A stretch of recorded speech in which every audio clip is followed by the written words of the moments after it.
So throughout my life, I've had a bunch of weird things happen that I can't really explain. The first story is going to be from back when I was a bit more skeptical about a lot of those things. I consider myself a bit of a sensitive. I don't regularly see dead people or ghosts or spirits or even demons. I've had a couple of occurrences that were really odd, that you could say that, but for the most of it, it's not like I see them everywhere. And some people might think that, well, you're just crazy. And that might be true, but I've had a few psychological evaluations in my previous line of work, and passed it with flying colors. The first one, I was in San Diego, California. This was about 10 years ago, and I was out there visiting family, going out there. I hadn't been there in since I was a teenager, and so I went out there and went and visited with family, but on my own time, I went on a ghost tour, and I even went to the Whaley House, which is supposed to be one of the most haunted houses in the country, but I think every haunted house or place that they say is haunted claims that. So the first one, I was in San Diego, and I was going on a ghost tour, and they're driving us around town, showing us different things, talking about, the history of different places and stuff like that.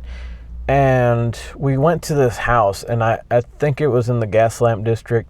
I don't remember what it was called.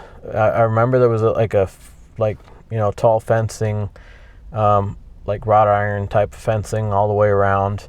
And, it was locked. So we went into this house, and, they're telling us about everything. I guess like during the tuberculosis pandemic back way back in the day, like over 100 years ago, I think, the city of San Diego, and I'm guessing it probably happened a lot around the country, they were offering people money to house these people that were, sick, because there wasn't really anything to do with them other than to just kind of somewhat comfort them and hoping that they would heal. I think they went about trying to renovate the house at one point in time, and that's when they discovered 200 urns, canisters, in between the first floor and the second floor. There was a gap between the floors, and there was 200 urns in there of people that had passed away there.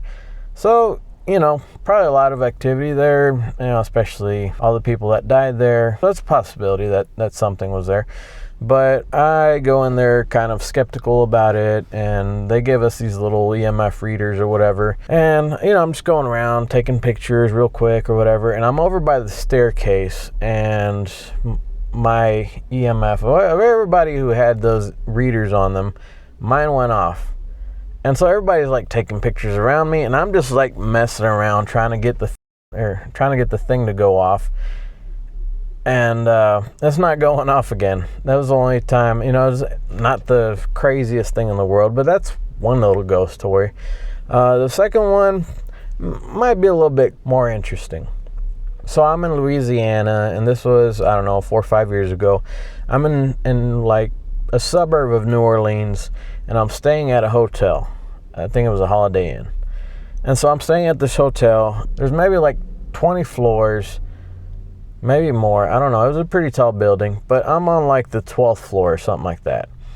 And I go to my hotel room. It looks like a very nice hotel room. I was like, okay, cool. I was hungry. I'd been driving from the panhandle of Florida. And so I'm hungry, and there's a place that sells Cajun food 2 doors down or something like that. So I go over there, get my food, and I go upstairs, and I set my food on the desk, and I turn on the little lamp over by the desk, and it starts, just turning on and off, on and off, on and off. It's just blinking, strobing, whatever you want to call it.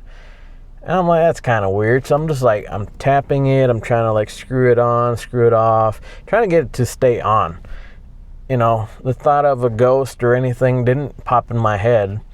So I'm just messing around with it, trying to get it to turn on or stay on. And after trying all these things, I was like, well, it's probably something else. I had the feeling that it was something else. Whether that was just deductive reasoning or the intuition to know that it was something else, I don't know. But I didn't know what to do with it. I used to watch a lot of like stuff with mediums. There was one medium in particular that I was in, used to love watching her stuff. And, I reached out to her at one point in time to kind of ask her, like, I feel like, I might be a bit of a medium or whatever, or at least sensitive to this stuff. And, I reached out to her asking her, if there was any advice. She never replied, so it is what it is. It worked out for the better anyway. But I went ahead and just told it, I was like, look, I'm sorry. I can't help you. Please leave me alone. And after that, the light stayed on. It stayed on constantly when I would turn on the lamp for the next 5 days that I was staying there. So, coincidence? Maybe. But it really seems like it was something else. And fortunately, that thing, or whatever it was, obeyed what I asked of it. I'm inclined to believe that that one was actually a ghost because it didn't try to do anything malicious or, anything like that. It was just giving me a sign that it was there.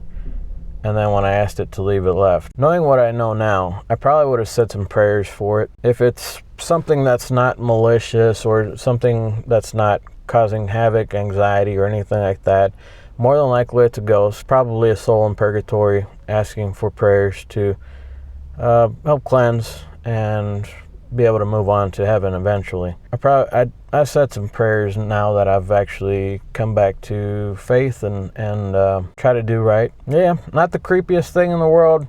I've got some creepy stories coming up, but I just wanted to give you those two for now. And I'll see you guys on the next one. Bye.